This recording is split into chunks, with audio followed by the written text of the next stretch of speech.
So hi everyone. So I've not really been able to go over the groups and finish to the groups, but basically to just quickly summarize it, I guess. Group A is, as I predicted, basically FPX were either going to, in my opinion, win or lose all three of their games, or I guess there was a possibility they would lose to Damwon, but then I thought they would either lose to both Cloud9 and Rogue, which they did, or they would just beat both. Obviously, they did not realize what their actual mistakes were. They thought, I guess, from what we've heard, they basically were not very confident at all in their team, and so they tried some crazy picks instead of just going with the easy wins against what I think were not very strong teams in Cloud9 and Rogue. So in the end, Cloud9 went through, Rogue choked as they always do. Nothing new. I think Group A was pretty uneventful, and Group B, EDG dropped 2 games, quite unexpected by me because mostly because I feel like EDG are actually the strongest, team when it comes to the base level of their players, especially. So I was really underwhelmed by EDG dropping 2 games, but again, it doesn't matter all that much. I would have liked to see the rematch between T1 and EDG. I feel like in the second game, T1 just got such a huge lead. Sorry. Okay, well, that's not enough anyway. At least this way you see it somehow. Yeah, T1 got just such a huge lead in draft that there was nothing EDG could have done, I think. And the 100 Thieves game was, well, let's not talk about it. Alright, so which meant that EDG just ended up in second place and T1 went through as the first seed. RNG versus Hanwha, I feel like, again, RNG kind of underwhelmed, especially because they, in my opinion, had by far the weakest group, but again, they didn't actually drop enough games to force or to let Hanwha ahead, or basically Hanwha were not able to go undefeated as T1 were, and so they ended up in the first place as well. I think that matchup specifically between RNG and Hanwha is so hard for Hanwha just because of the top diff. And the Group D, definitely the most interesting group. Let's switch back to this. Most interesting group D, of course. I predicted, or I don't know if I exactly said it on the video, but I was definitely thinking that there are a lot of different teams can take games from each other. I thought Team Liquid would cool down a bit sooner, but and LNG would pick it up, but both teams, I think, LNG underperforming. Honestly, Genji underperforming as well. Well, I don't know if you can say Genji underperformed, or did they just chose to play Birdle for whatever reason and he underperformed. And yeah, Midlands were also not that great either. So just to wrap up Group D, I feel like the best 2 teams were actually LNG and Genji, but Medlands, I mean, props to them. They always can come clutch when they need it, and they needed it, and they did.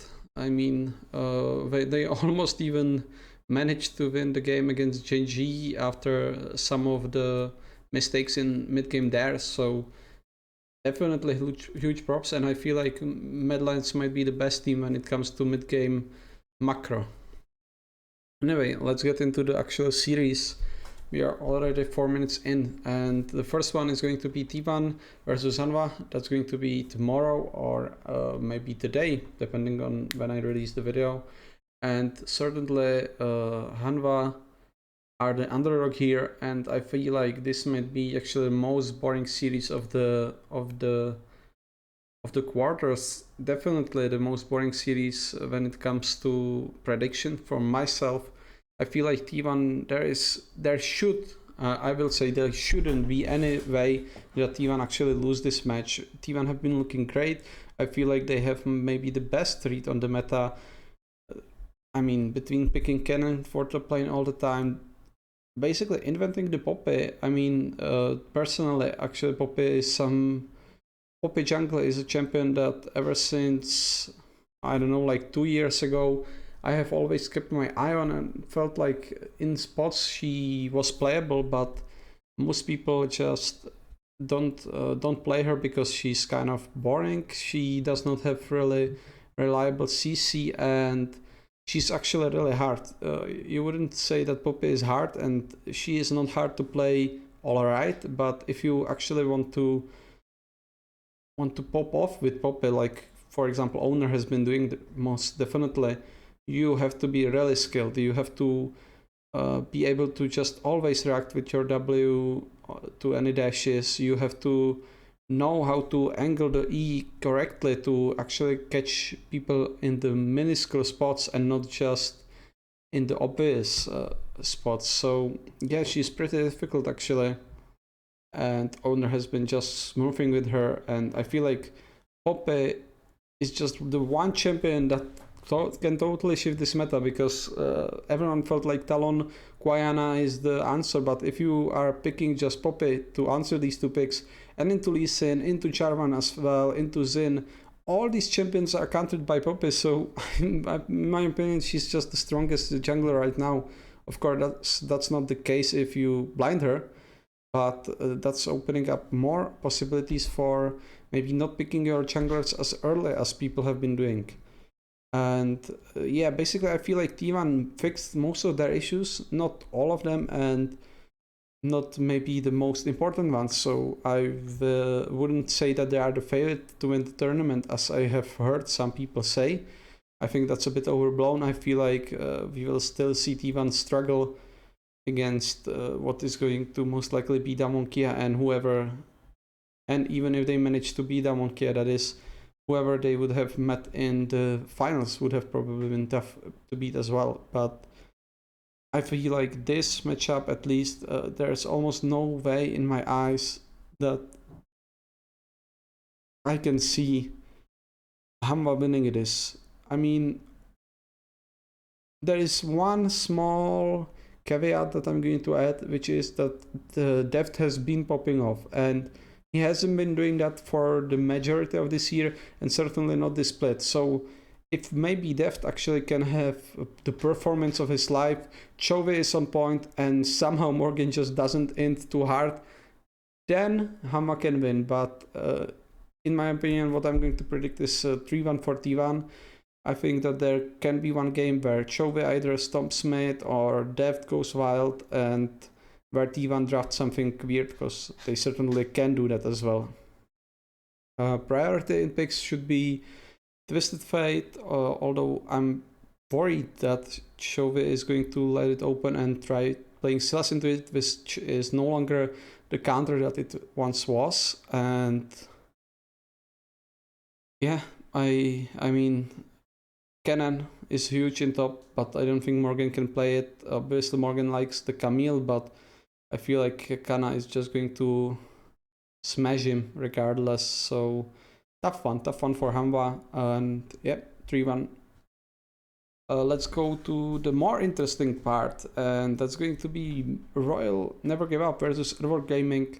And certainly this matchup should be, hopefully, should be very interesting. Hopefully it's going to go into 5 games. I myself am predicting EDG to win here. Royal Never Give Up, of course, were the champions in spring, whereas EDG are the champions now in summer. And although they did not end up matching in playoffs, RNG fell from playoffs. They got beat by LNG too soon. But I feel like if they did, EDG would have won, and I feel like they are going to win here again.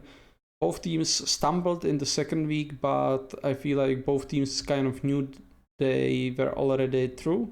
And so both teams just kind of, took it a bit easy. They did not really care that much about winning all of their games, and they are going to be prepared though for sure for this one. So what's going to happen, or what maybe even historically has happened between these two teams? Well, RNG, I feel like even if you are not a very good analyst, even if you just watch a couple of RNG games, you know that Xiaohu is the one person that everything goes through, the one player that is actually world class. I would even say that with Nuguri being out of the tournament, I would say that Xiaohu is the strongest top laner right now. But Flandre, who at least in spring, his performance was one of the key reasons why RNG why EDG didn't manage to take the W in the end, and why they fell to FPX and to RNG as well later on. But I feel like, I mean, first of all, in spring, those games were very close against both FPX and RNG, which are the two premier teams alongside them. But also, I mean, EDG played way worse then than they do now. And it was already close back then. And I feel like RNG are this kind of, they are a powder cake, I would say. They are just waiting to explode, and they are somehow just still managing to hold together. Every game I feel like is a struggle. Every game almost Xiaohu has to think of some amazing new tactic to invent mid game to somehow carry his team across the finish line. And I just feel like that's not going to be enough in a 5-game series against EDG, a veiled machine. Now Flandre is able to just keep farm in top lane. Maybe he wins top lane, but he doesn't have to. He can just go even. Then you have Scout in mid lane, who is extremely underrated, and a lot of people have been noticing him very recently. And I feel like he's the strongest. I mean, definitely, in my opinion, is the strongest mid laner in this side of the bracket, at least. Well, I feel like Chove and Showmaker are both better, but you get the idea. On this side of the bracket, he's the strongest. And then the bot lane, I mean, everyone knows that Viper is the best ADC in the world. I feel like everyone knows that Meiko is one of the strongest supports in the world for multiple years in a row. And alright, the jungle. JJ has had definitely a good tournament so far, so I wouldn't worry about him too much either. And when it comes to RNG, I mean, they are also great. Gala, also one of the best ADCs in the tournament. The bot lane as a whole are definitely up there with Viper and Meiko, but I mean, there is just this one player that everyone probably knows, this one hole, and that's mid lane, Krain. Unfortunately, Xiaohu gave up mid for a newcoming rookie, but the rookie did not deliver. And yeah, I feel like, how many times can Xiaohu just drag Krain's corpse across the finish line? I don't think it's more than 2, and I feel like because of that, EDG should win. I think this can be a very fast series where EDG just stomp RNG and go 3-0, or it can be a dragged out slugfest where RNG come up ahead, or EDG manage to win regardless, and it's a dragged out slugfest. I don't think the series is going to be 3-1 for Arita team. If it is, then it's probably for... No, I'm going to say it's either 3-0 or 3-2. I don't feel like this is going to be a 3-1, although I might end up eating my words later when EDG stomp RNG 3-1 and just drop one game somewhere along the way. Yeah, just to touch... No, actually, I'm going to do that later, sorry. Let's go into the first first match between the West and the East, Korea against Europe, and Mad Lions, the number 1 seed from Europe against the number 1 seed from Korea. And unfortunately, I guess Europe was overhyped. Or, I mean, alright, there was the drama with Fnatic, Rogue Chokers, la da da, but Mad Lions did not play very well at all. I predicted Mad Lions coming out from the first seed, and they most certainly could have definitely grabbed that first seed. They could have maybe played against Cloud9 instead of Genji, and the world would be very different. We would have 4 teams from Korea on one side of the bracket, and 2 Western teams on the other. But it ended up like this. I don't think Mad Lions deserved to come from first, but I even predicted LNG to win the game against Mad Lions, and I'm kind of sad they did not, because I feel like, man, Tarzan and Ally, they just weren't on the same page. I feel like there was maybe an issue with the language barrier, or just Tarzan somehow felt off. I mean, I feel like this player is one of the most cerebral players in the world, but in a lot of these clutch moments, he just does such weird mistakes. And yeah, they just ended up, I feel like, being just a bit too scared to just let the game play out, and lost to Mad Lions because of it. Yeah, but let's get back to this series. I know I skipped over RNG and EDG a bit too fast maybe, but hopefully I'm going to be able to talk more about those games when they are live. This is an ad now for my live viewing, or I'm going to release VODs of live viewing as well later on once Riot allows it, hopefully. Okay, let's finally talk about Damwon versus Mad Lions. Why am I dragging this for so long? Well, I think it's kind of obvious. Everyone is calling Damwon the favorite once again. They are the only undefeated team so far, and they could stay that way for at least one more series. Although I wouldn't count on it. I feel like Mad Lions should certainly win at least one game, and that's simply because, again, Damwon are not that great in mid game. A lot of these Korean teams, it feels like, have the best laners, have the best early game, but they struggle to get across the finish line. Sometimes they just throw in mid game, and then they have to somehow manage to team fight their way out of it, or do some plays in late game and get back into the game. Damwon are certainly much better at this than the other Korean teams.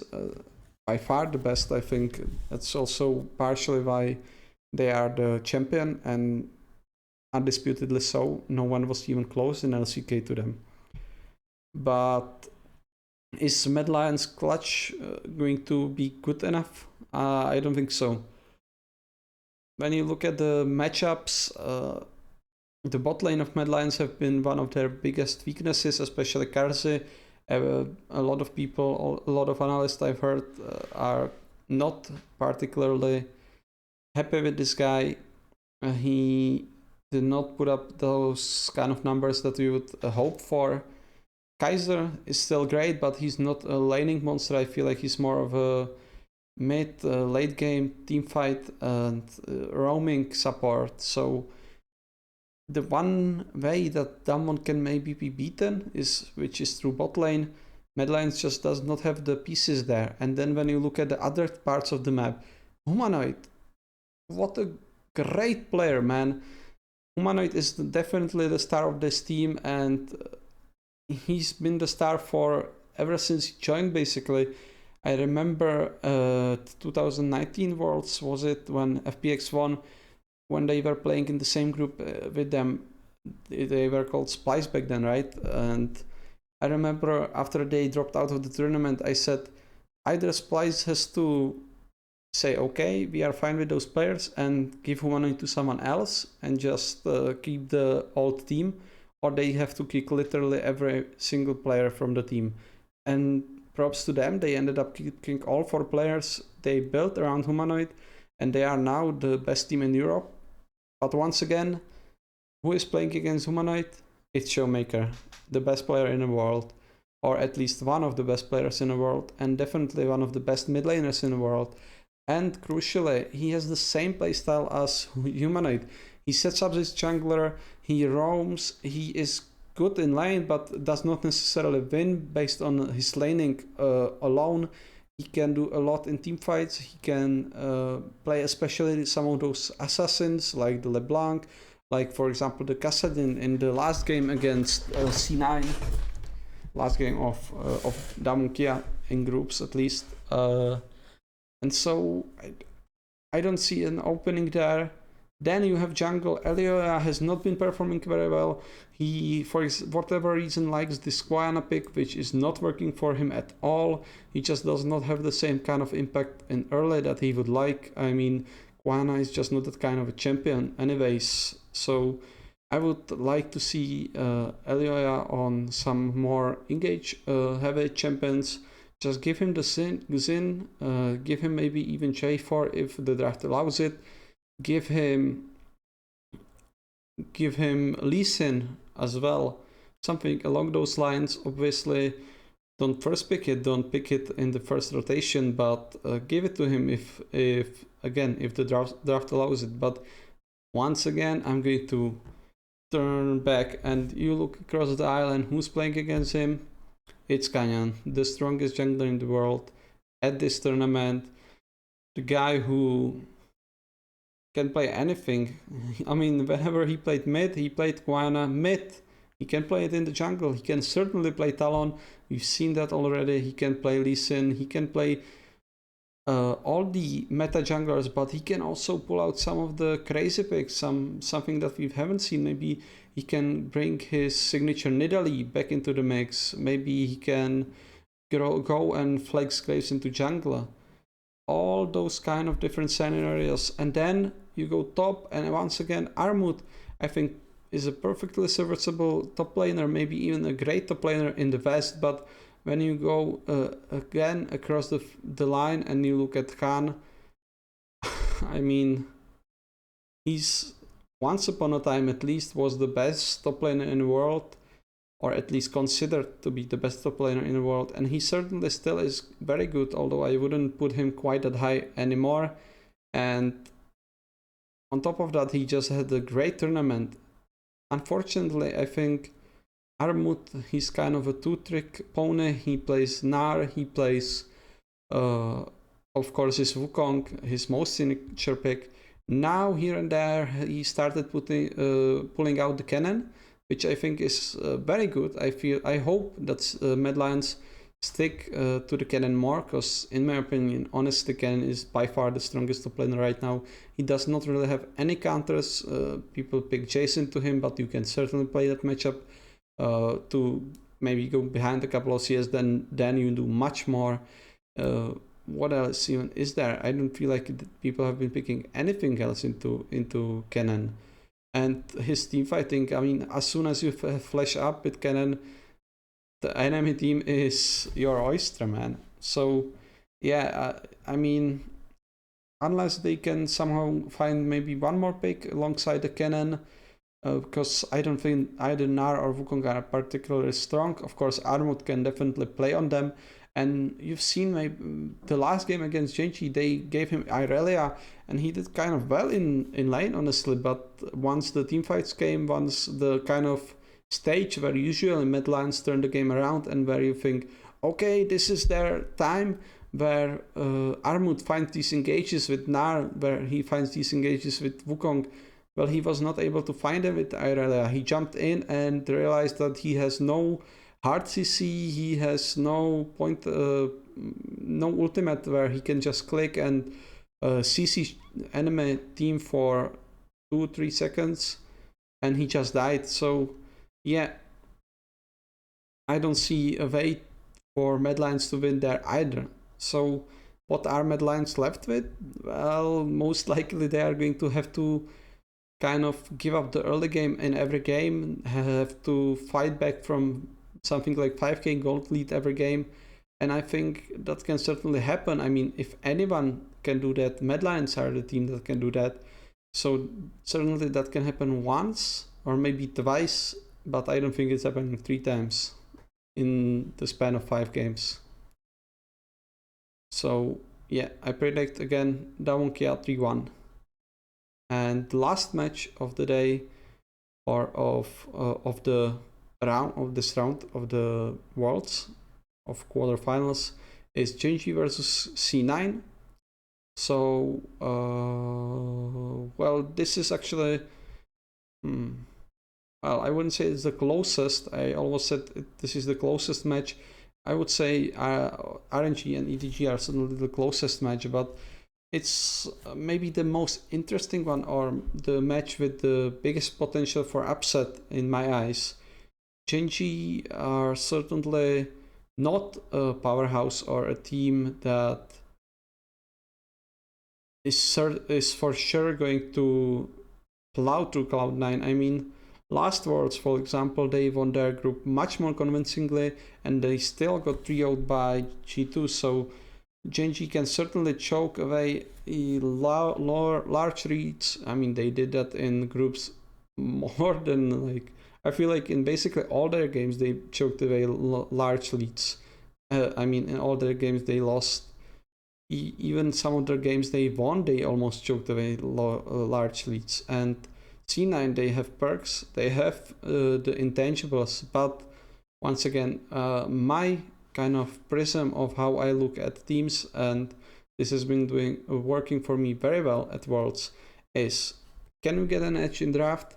Can you get an edge in any lane or on any position? And if not, then basically which team has the better cohesion, or which team can play macro better. So can Cloud9 get an edge in draft? Maybe they could actually get some edges in draft. Genji, I feel like their drafting was good. Actually, a lot of their games were kind of won in draft in their group, I think. But I also feel like they are the team that kind of just throws the dice at the board, and whatever number comes up, they just go with it, and they don't really understand why maybe these picks are good. Of course, everyone, or not everyone, couple of people, couple of those kind of, I guess, LS disciples, you could call them, have been flaming BDD for his builds and for some of his decision making, but BDD has been playing much better than I personally expected, and I think that's going to, in the end, be the reason that GG win this, despite the potential that Cloud9 have for upset. If BDD can just keep up the form he had in groups, and yeah, just do the same thing, I think he's going to win. In my opinion, Humanoid is much better than Perkz. So is Elioya better than Blubber. So the mid jungle 2v2 should be much easier for Genji, and Fudge is actually a factor that maybe could swing some games towards C9, because I don't think Armut has the same kind of potential to win lane as Fudge has. He has shown proficiency to understand matchup that is, I feel like, unrivaled almost. He is not necessarily the strongest when it comes to individual skill, but his preparation, and I mean preparation in Whistle 5 is much more important, is very good. So maybe if C9 can win, it has to be through top lane. They are definitely not winning on bot side. Ruler has been very quiet for the first week of Worlds, but Genji did not need him. Actually, they won the majority of their games, but then they when they needed him the most, I feel like he actually showed up and he won the last two games for them, or at least was a large part of why they won those games. And even in some of the losses, he played very well. So definitely Cloud9 cannot play through bot lane. They have to play through top side. Fudge has to come up with some interesting picks, because I feel like BTD not BTD, sorry, Genji are suddenly not playing Birdle anymore. I feel like they learned their mistake there for sure, and they are probably just going to pick Rascal some very safe, very reliable picks, like the Cannon, like the Graves, something along those lines, maybe even some Bruiser. I hope they are not going to pick him Renekton though. And yeah, again, I think very close series. I would actually predict 3-2. I was not sure what scorelines I would predict for this series, but as I'm talking about it and thinking about it more, I would actually predict 3-2. I think this series has a potential to be very exciting, and Cloud9 can certainly come up ahead, although I would not bet on it. Yeah, just to summarize, basically, I feel like there are two pretty obvious matches. One, of course, the T1 versus Hamori match, then the Damwon Kia versus Medlines matchup, and then there are two matches that have the potential to both be stomps from the favorite, but also both have the potential to be a very interesting, long drawn out series. And yep, hope to see you at my live viewing. Once again, I prefer to focus on draft and stuff that pertains to draft. So just talking to the screen like this is not particularly appealing to me. So I hope to see you there, and hopefully I can also provide more valuable analysis there. Bye.